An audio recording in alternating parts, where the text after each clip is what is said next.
Hi, welcome to Community Connection. I'm your host for today, Patty Soma. I'm very honored today to have with me the author, speaker, and founder of SIFT, Sue Serlin. Sue, welcome. Thank you for joining us today. Can you describe SIFT?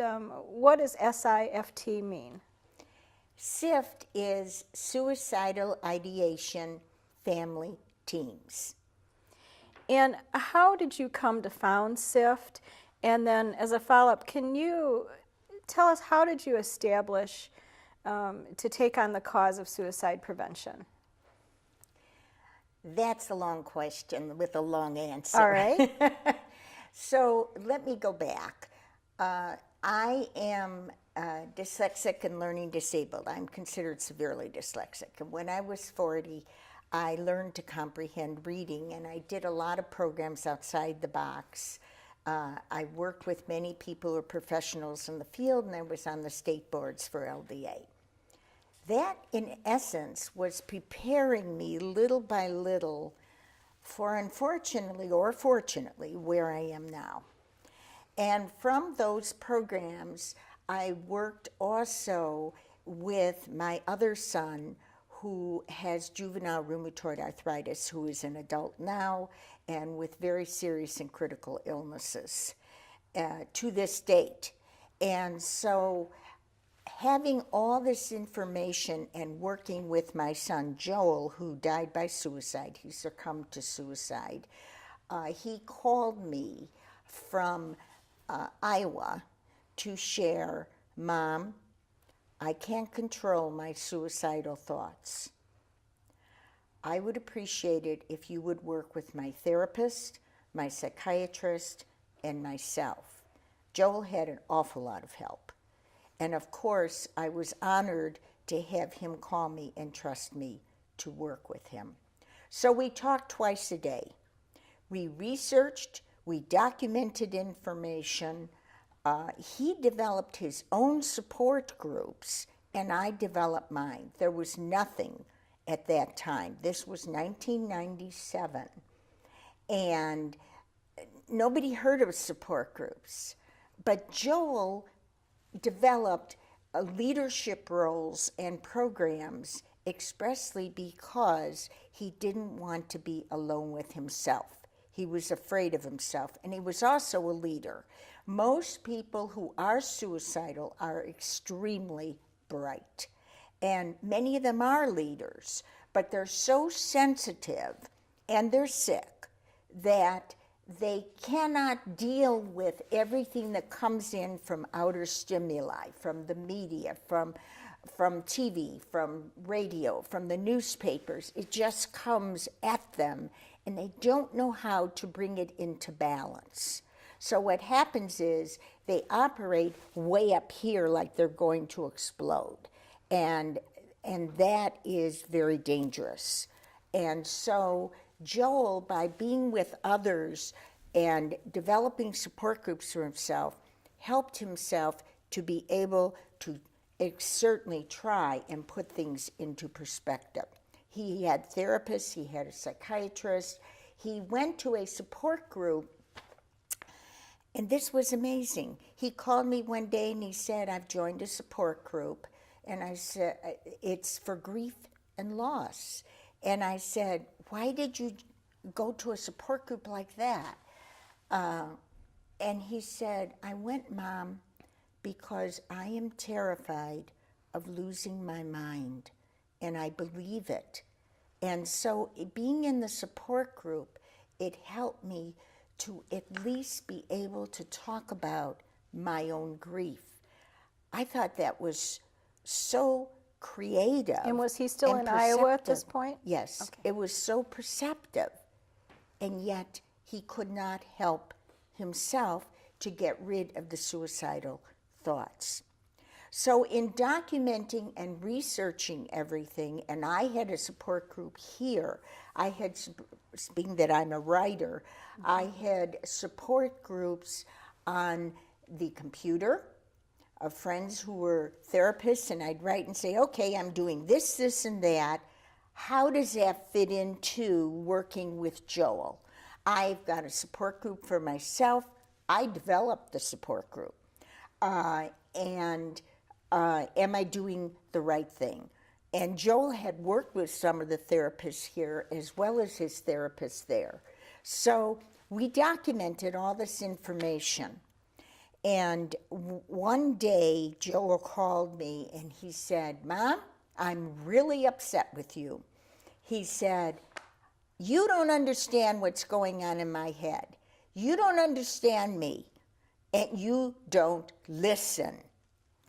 And I said, I can't understand what's going on in your head. I can't understand what you're thinking, and you can't understand what I'm thinking. However, I can learn to listen. So you teach me. And Joel didn't take me seriously at first. And then I said, I'm very serious. And he developed a program. He was a leader. He developed a program, and I became not only his teacher, but his student. It gave him self-respect. It gave him a purpose and a cause, which that was part of the reason for being a leader. And I learned how to work with Joel. And maybe it prolonged his life, which he died at age 31. And I, after working through grief and loss myself, came to the conclusion that my son and all people who are suicidal are very courageous people with what they are dealing with and wherever they go to get the help they need. So all of your experiences, I know you have authored this book, Good Night, My Son, I Love You. Your experiences are in the book?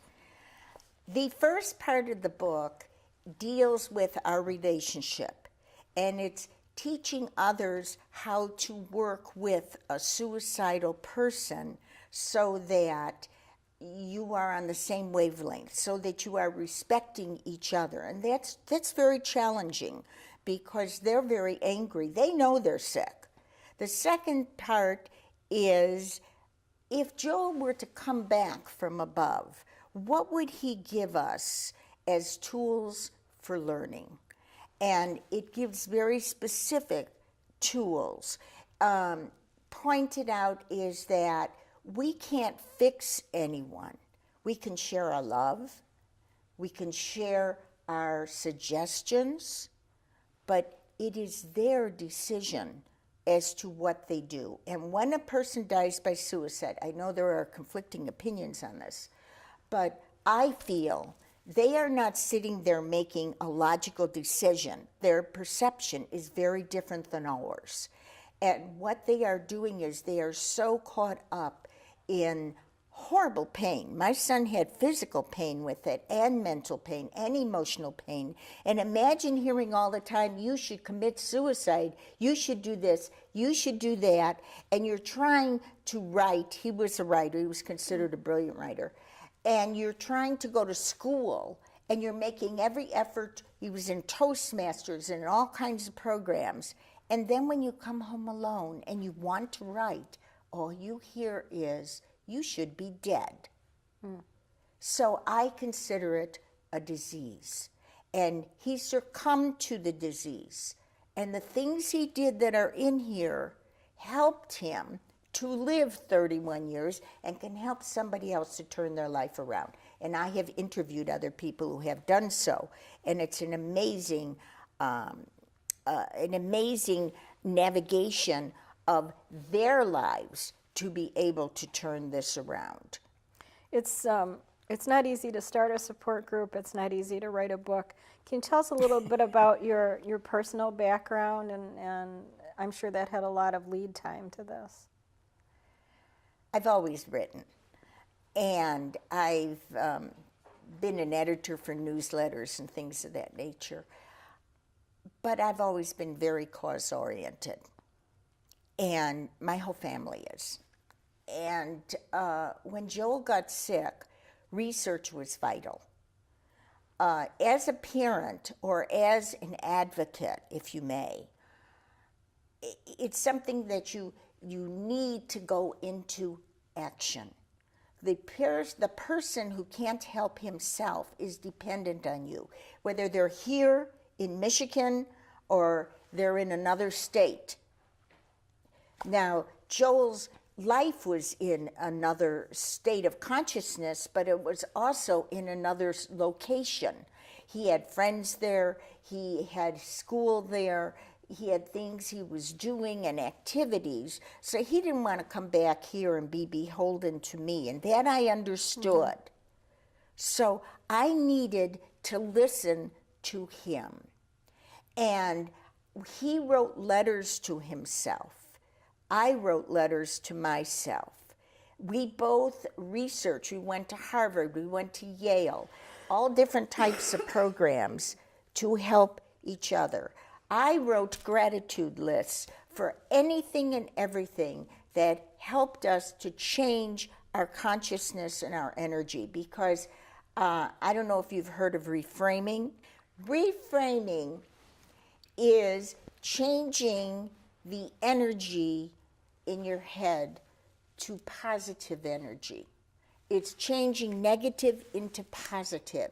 For example, if you take the words hope, compassion, love, peace, they bring forth good feelings. If you walk into a room where there's positive energy, you could pick up on it. When you walk into a room and there's negative energy, you pick up on that too. Well, we're going to pick up on that in the second half. We're going to take a brief break. Before we do that, could you give your contact information? Well, my name is Sue Serlin. My website is livingwithsuicide.com. My email address is goodnightmyson@aol.com. And we'll be right back. Bullying is aggressive behavior that is deliberate, and usually it is repeated over time. Bullying involves actions such as hitting, teasing, or name-calling, but it doesn't end there. Cyberbullying uses electronic means of contact. Emails, instant messaging, social networking sites, texting, and blogs. Bullying is a learned behavior, not a trait. Bullies are often victims of bullying. Students who are bullied may find their schoolwork and health suffering. They are at risk of low self-esteem, stress, depression, anxiety. They may turn to suicide. Don't bully, and if you are bullied, talk to someone. Welcome back to Community Connection, taped at SWAC Studios in Farmington. I'm your host, Patty Soma, for this program, and I'm happy to welcome back Sue Serlin, an author and the founder of SIFT, S-I-F-T. And SIFT again is? Suicidal Ideation Family Teams. All right. How did you learn to navigate the healthcare maze? We all know healthcare is a giant maze. How did you learn to do this for yourself, your family, for your son? I, unfortunately or fortunately, have had the experience of working as an advocate in the area of physical health, mental health, and suicidal thoughts. So I've navigated it in all directions. And I'm going to share from the standpoint of very serious challenges. First of all, when you navigate the system, it's very important to be a team collaborative, working together. You're working together with your doctor. The doctor has a skill and a talent, and it's a life-threatening skill. In my area, unfortunately, it was very close to that in almost everything. And so it's very important to develop a trust level. Trust level requires, just as I said about learning to listen to Joel, it requires listening. It requires eye contact. It requires respecting the research the patient does and referrals that the patient makes. The patient and the advocate and the doctor are a team. And so you select your doctors. If a doctor, the personalities don't mesh, get a different doctor if it's appropriate. It's not easy to do. I know this because I have worked with Joel with therapists and psychiatrists, and I've worked with my first son, who when he was 6 years old, we were navigating the system. He's 54 years old. They didn't know what was wrong with him. And then they thought maybe it was a brain tumor or juvenile rheumatoid arthritis. They didn't know how to work with him because they didn't have a diagnosis. And that's where a diagnosis is important.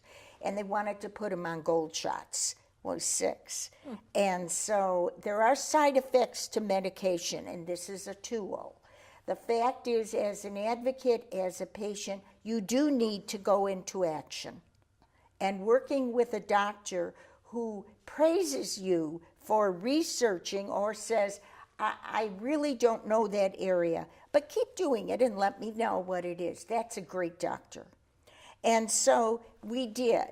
The doctor said he didn't know what was wrong with my son. There weren't enough symptoms to make a diagnosis.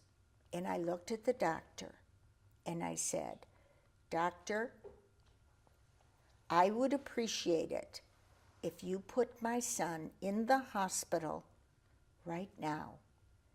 And when you let him out, you have a diagnosis. And what was the doctor's reaction? He put him in the hospital. Now, let me just qualify what I did. And I've done it today, by the way. I just did it a while back. I make no apologies. I'm very firm. I'm also kind. This is a good doctor. And I make it clear that I really do want him in the hospital now. He put him in the hospital. They diagnosed him. There was a treasure in the diagnosis. That's another tool. And the tool is to see the good things that happen in the midst of very serious illness. He was diagnosed as juvenile rheumatoid arthritis. He could have had a brain tumor, could have been things that were deadly at that moment. It was juvenile rheumatoid arthritis. My next question was, Doctor, who would you recommend and what type of doctor would you recommend and why? And he did answer me. He answered me very clearly, and we went to an immunologist, not a rheumatologist. Interesting. And the immunologist was marvelous. And my son, this is a juvenile immunologist, my son left at 24 years old. Wow. How did you find the healthcare system worked with you? Were most people eager to work with you, or did they not want to work with you? I'm assuming if they didn't want to work with you, you moved on to someone else. At times, not always. Some doctors are very social-minded, so to speak. I also want referrals. I've had to make my own referrals, walk into the doctor and say, I would appreciate it if you give me a referral, if I need a referral, depends on the system, of a speech pathologist. Okay, this is a different situation that's very serious. And it was side effects of a very serious illness. And he said, well, I talked to the neurobrain specialist who I asked if we could have testing with her. And this was a good doctor, by the way. And I myself just don't see where this is going to help. And I said, Doctor, I would appreciate an evaluation. You're an internist. You're very good. I don't have a background in this area, nor do you. Can I please have a referral now? Don't you agree? Okay. He wasn't upset. He gave me the referral. This is a great doctor, by the way. And we went to the speech pathologist, and the list was 6 pages long of what was wrong with my husband, and she's a great speech pathologist. And that brings the next step up. If you have a good doctor, put it in writing. Send a letter of compliments. If he's associated with a particular hospital, send a letter to the hospital. Ask him first who you should write to, because they deserve the compliments. And when you write a letter, it's very focused. It says what he really did that made you feel trusting and confident. And then send it out. So it's important to be an advocate. Oh, absolutely. It's an absolute essential to be an advocate. If you have a challenge, or if you don't have a challenge, make sure you get the doctor's email. Make sure that you know the system. Some systems have charted information on the computer where you could write on the computer, and it goes through to all the hospitals, but it also goes to all the doctors. So if you have something that you feel you need to share and you haven't gotten the results you need and you want to bring them all together, then you put it on that particular system if it's appropriate. And there's wisdom here because it's all individualized.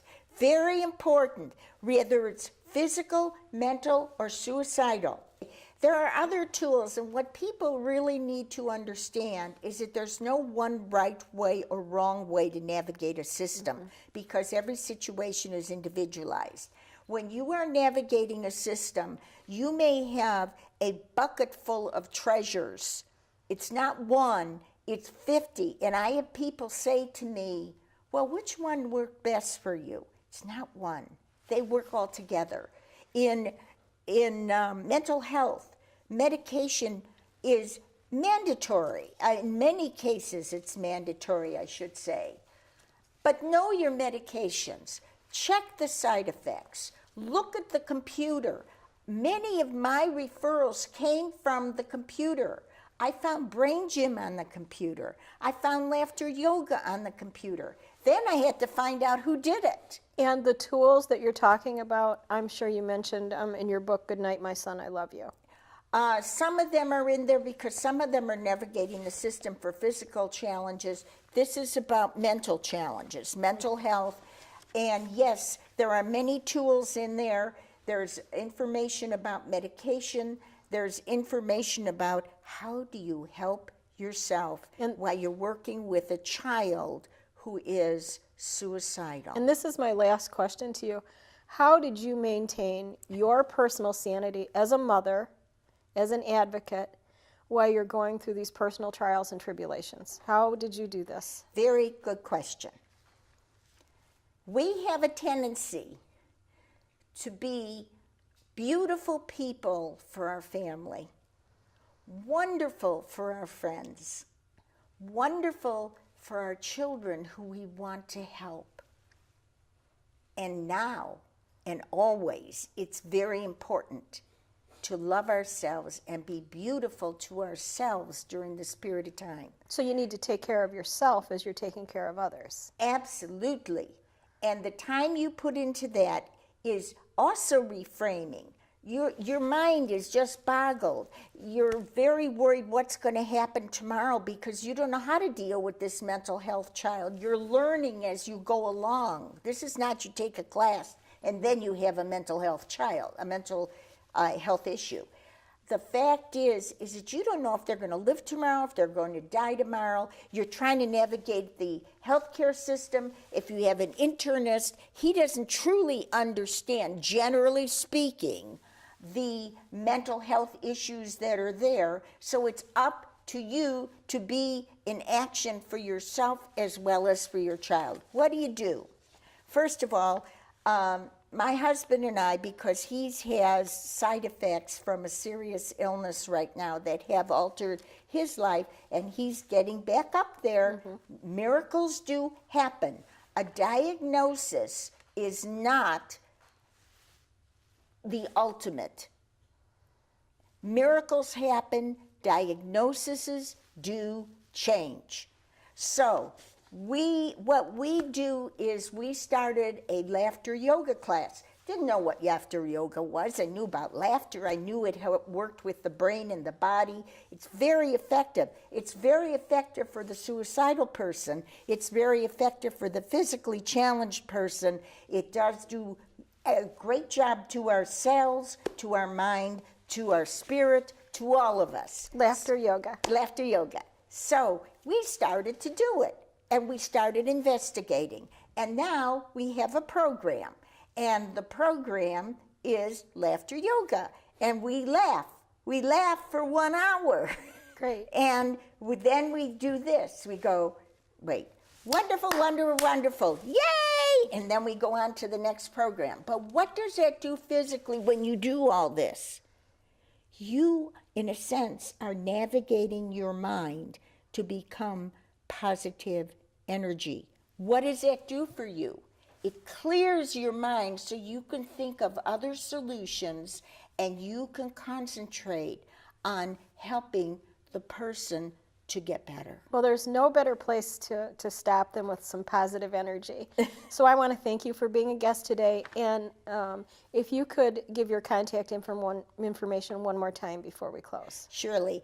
And we'll help you any way we can, obviously pertinent to the programs. And more information will be available on your site. And more information will be available on my site.